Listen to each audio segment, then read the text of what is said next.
Hola, soy el doctor Ricardo Trueba, trabajo en el grupo médico Rostaño y hago diagnóstico por imágenes. Hoy vamos a ver el estudio en las imágenes de pacientes con prótesis.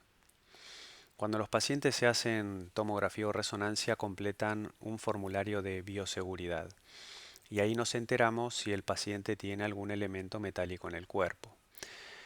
Nosotros además tenemos que interpretar si el elemento metálico está en el área que vamos a estudiar. Por ejemplo, tiene que hacerse una resonancia de encéfalo, pero tiene un clavo en el dedo gordo del pie por una operación de hallux valgus. La verdad es que en ese caso no afecta porque en la antena solamente va a estar el cerebro. Pero bueno, toda esta información la debemos recopilar en la bioseguridad. ¿Cuáles son los implantes o las prótesis habituales? Clips de aneurismas, pacientes operados con válvulas cardíacas, presencia de coils, stents, filtros, marcapasos, neuroestimuladores, etcétera.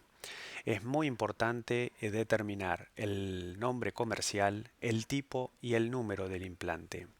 Y creo que en alguna otra charla ya les mostré esta página que se las recomiendo, se llama MRI Safety, donde tenemos una lista con todos los elementos y va a hablar de la condicionalidad que tienen, sobre todo para resonancia magnética.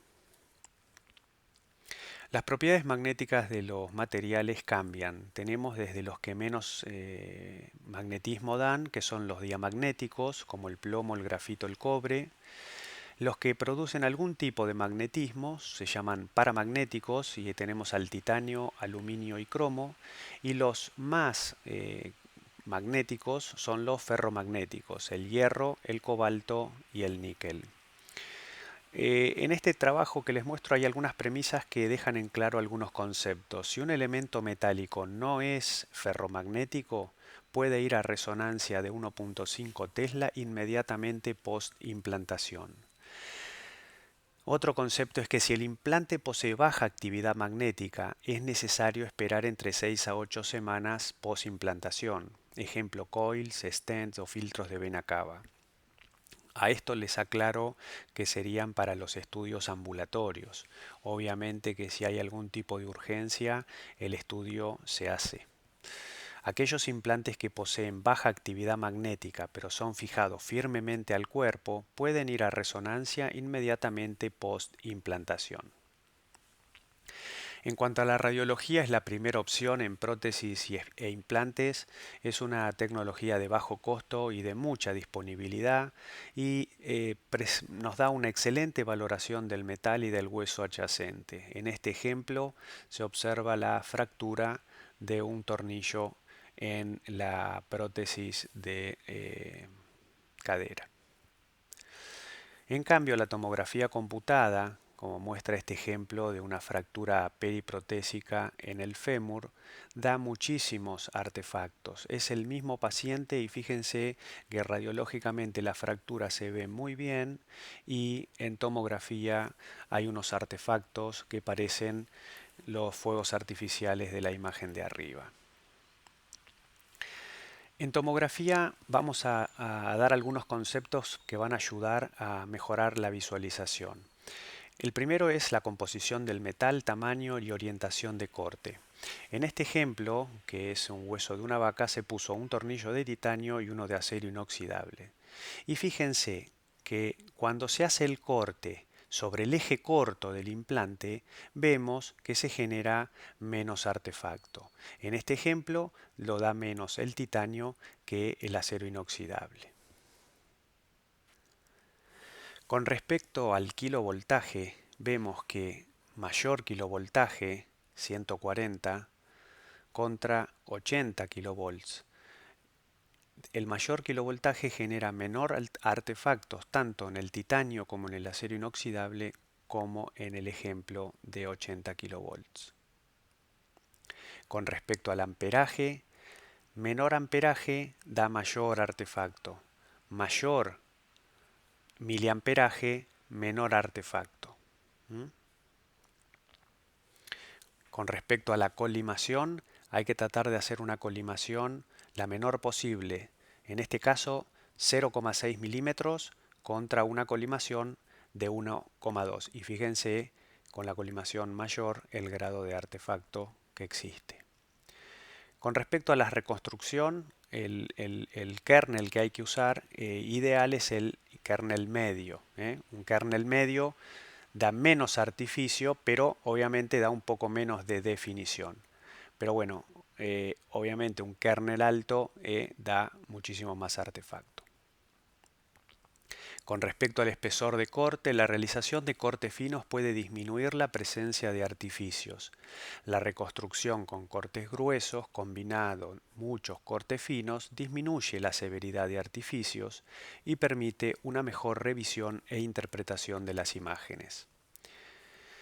Entonces, en conclusión, tenemos el mismo tornillo de acero inoxidable en donde, usando un protocolo con mayor kilovoltaje, mayor miliamperaje, una menor colimación, una reconstrucción con cortes más gruesos y un bajo kernel da menos artefactos que todo lo contrario en el ejemplo de al lado. Hay otras tecnologías en tomografía que tratan de disminuir la cantidad de artefactos al metal. Una es la tomografía con energía dual, que usa 2 kilovoltajes. En este ejemplo, bueno, 140 y 70. Y hay otra tomografía, que es la tomografía de haz cónico, que tiene mejor resolución de imagen, excelente reconstrucción, menos dosis de radiación y muy pocos artefactos metálicos. Esta tecnología lo que hace es un volumen de las imágenes, no hace un barrido en espiral como el multidetector. Acá vemos un ejemplo con un TC de energía dual, en donde vemos en la imagen de la izquierda se ve la imagen de 140 kilovolts, donde se observa perfectamente el hueso, perfectamente la prótesis y obviamente donde queremos ver los radiólogos, que es el espacio entre el hueso y la prótesis, donde se observa que hay esta imagen hipodensa correspondiente a movimiento o aflojamiento. Y además en el otro kilovoltaje que tiene este tomógrafo, que es de 80 kilovolts, se observa perfectamente, ya no se observa tan bien el aflojamiento protésico, pero sí se valoran perfectamente las partes blandas en busca de hematomas, procesos infecciosos, etc. Otra alternativa dijimos que era la tomografía de haz cónico o con BIM. Vemos perfectamente el implante y perfectamente la interfase, que es lo que nosotros queremos evaluar a la hora de evaluar una prótesis. Pasamos a otra tecnología, la medicina nuclear. Muestro 3 ejemplos. Un ejemplo normal donde se observa la prótesis y no hay captación. Eso es normal, sin captación es normal. Un centellograma donde se observa la captación de todo el componente femoral. La captación total es igual a infección. Y por último, una captación puntual, y la captación puntual significa movimiento protésico. Otra tecnología es la ecografía. Tiene mucha disponibilidad, por supuesto, al igual que la radiología. Hace una valoración superficial solamente y es la primera opción en la sospecha de una colección o una tumoración periprotésica. Por último, la resonancia magnética es bastante dificultosa y se lleva muy mal con las prótesis. Da esa imagen negra que parece una mancha de petróleo. Hay secuencias nuevas que reducen el ruido y tratan de amenizar la imagen. Se llaman secuencias MARS y hay protocolos también que tratan de evitar esto. MARS significa Metal Artifact Reduction Sequence o secuencias de reducción del artefacto metal. Cambios simples en el protocolo de secuencias reducen francamente los artificios. Y eso es un poco de lo que vamos a charlar.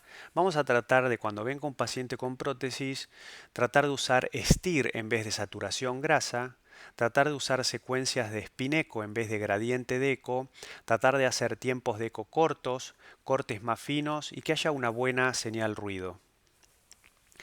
Vamos a otro ejemplo con la composición de metal y tamaño. Titanio de 4,5 milímetros en rojo y en verde acero inoxidable del mismo diámetro y un poco más chico. La realidad es que cuando hacemos las secuencias de gradiente, fíjense el artefacto que dan. Es terrible. En cambio, cuando hacemos secuencias Spinecco, vemos perfectamente mucho mejor, digamos. No es ideal, por supuesto, pero vemos mucho mejor que toda esta mancha negra. Orientación y fase. ¿Qué ayuda? Se ha demostrado que corriendo la fase, que es un parámetro dentro de la secuencia en la dirección del implante, reduce el artefacto. Y como lo vemos en este tornillo, por ejemplo, donde la fase corre en el mismo sentido que él. A medida que se va tumbando el artefacto, el que se orienta a la fase y no se la orienta en el sentido, se produce esta desviación. Así que hay que tratar siempre de que la fase corra en el sentido del implante. Entonces dijimos, tratar de utilizar el STIR por sobre las secuencias con supresión de la grasa. Y vemos perfectamente que en el T2 con supresión de la grasa hay muchísimo más artefacto que lo que muestra la secuencia STIR, que también es una secuencia T2 y que muestra el líquido blanco como en el T2. Con respecto a la potencia del resonador, los resonadores de 1.5 teslas dan menos artefacto que los de 3 teslas, o sea, cuanto menor teslaje, menor artefacto. Con respecto al campo de visión, el campo de visión más chico, como por ejemplo este que es de 14 centímetros, da menos artefacto que un campo de visión más grande. Con respecto a la matriz, las matrices más altas son las que dan menos artefactos. Con respecto al espesor de corte, en resonancia, los cortes más finos son los que generan menos artefacto. Con respecto al ecotrain, que es otro valor que hay que programar en las secuencias de resonancia, el ecotrain cuanto mayor sea, menos artefacto al metal vamos a ver. Como dijimos, hay nuevas tecnologías en resonancia, secuencias nuevas que reducen el artefacto al metal, son secuencias específicas que se llaman MARS o tienen nombre propio dependiendo la marca del resonador, como por ejemplo esta de acá. Como conclusión, la tomografía y la resonancia de alto campo son excelentes métodos diagnósticos, inclusive en pacientes con implantes metálicos. Debemos modificar los parámetros de corte, como también las secuencias y la orientación para reducir los artificios metálicos. El titanio genera menos artificios que el acero inoxidable y la charla entre los médicos y el equipo técnico debe ser diaria para ayudar a mejorar la calidad de las imágenes y orientar en la búsqueda de un diagnóstico. Gracias por su atención. Si les gustó el video, suscríbanse. Si quieren algún tema en radiología en particular, envíen un mensaje a través de las redes sociales. Ahí tienen el Instagram y el Twitter. Muchas gracias.